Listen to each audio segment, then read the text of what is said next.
I was going to say, in my experience, I've seen it go a number of ways. And when I was looking for not necessarily like a CPG co-manufacturer, but like machine shops and other things to go build parts, I would know what I would need, right? If there were specific machines that I knew they needed to have in order to be able to go ahead and hit specific tolerances on specific parts, generally there is a list somewhere, be it on their internet or like an introductory package that has a list of machines that they're going to have. But like on the CPG side, if you need to go run your drinks or whatever through a pasteurizer in order to go and hit the numbers and be able to actually serve these things, then you know that you need a big old tunnel pasteurizer, and that would probably be a determining factor, similar to the ready to drink drinks.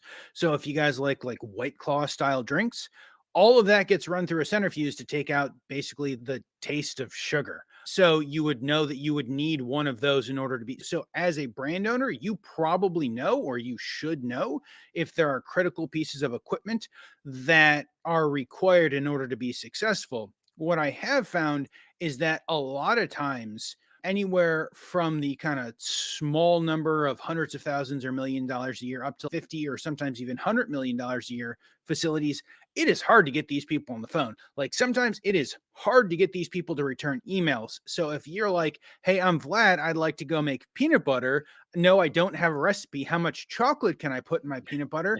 There is a medium to high probability that you're just never getting a call back. But to Josh's Yep. point, if you say, hey, I'm Vlad, I make peanut butter, I'm looking to do these three things, and I'm looking to run, I don't know, 1 million jars in the next 6 months or 1 million jars in the next year, and I'm hoping to scale to 10 or 100 million jars a year in the next, I don't know, 3 to 5 years, then there's a much higher probability that they're going to take some of their time in order to call you back. Because I've found that like lots of these groups don't even have salespeople, so like you're calling and you might get an operations person, or you're calling and you might get like one of the owners who has to take time away from many times running some of these physical machines or planning jobs or doing other things in order to go through the process of maybe responding. And we don't even want to, when we get to what brands can do better, Dave's top thing brands can do better is respond. But we're not quite, we are not quite there yet. I will go be quiet and let Josh make some comments if he has comments on the most recent things. Yeah, no, I think that's a good thing to remember too. Contract manufacturers, most of their time is spent manufacturing and getting Mhm. products out the door. I've talked with multiple manufacturers that they just don't have the capacity to sit down and sift through their emails or sift Mhm. through the voicemails and get back to all of the customers that are reaching out to them about potential projects. Mhm. So it becomes this point where it's like, how do I, the manufacturer, understand which customers should I follow up with? And it comes down to the customers that are way more in depth with their outreach and not just saying, hey, I need peanut butter. I need 20,000 units of peanut butter. When can you get those to me? Right. It's more so the, hey, you know what? Our first order is going to be 20,000. Over the next Mhm. 6 months, we have plans to order over 100,000.